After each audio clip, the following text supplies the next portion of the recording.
50 वर्षाचं आयुष्य आहे, पण या 50 वर्षात एकही घटना अशी नाही, एकही प्रसंग असा नाही की ज्याचं महाराजांनी नियोजन केलं नाही. ते जाऊ द्या, आईच्या गर्भात असतानाच ज्याच्या आयुष्याचं नियोजन ठरलंय असा जर कोणी महापुरुष या सृष्टीत जन्माला आला असेल तर छत्रपती शिवाजी महाराजांशिवाय दुसरं नाव नाही. जन्माला यायच्या आधीच नियोजन, काय करायचंय जन्माला येऊन, काय यायचंय जन्माला. 50 वर्ष एकही घटना नाही की ज्याचं महाराजांनी नियोजन केलं नाही. महाराजांच्या आयुष्यात एक आणि एकमेव घटना ज्याचं महाराजांनी नियोजन केलं नव्हतं ती म्हणजे महाराजांचा मृत्यू. फक्त त्याचंच नियोजन नाही, बाकी एकही प्रसंग नाही की ज्याचं महाराजांनी नियोजन केलं नाही.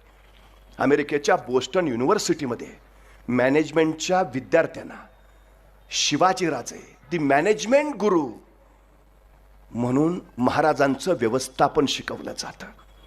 जगातली 123 राष्ट्र शिवाजी महाराजांच्या व्यवस्थापनाचा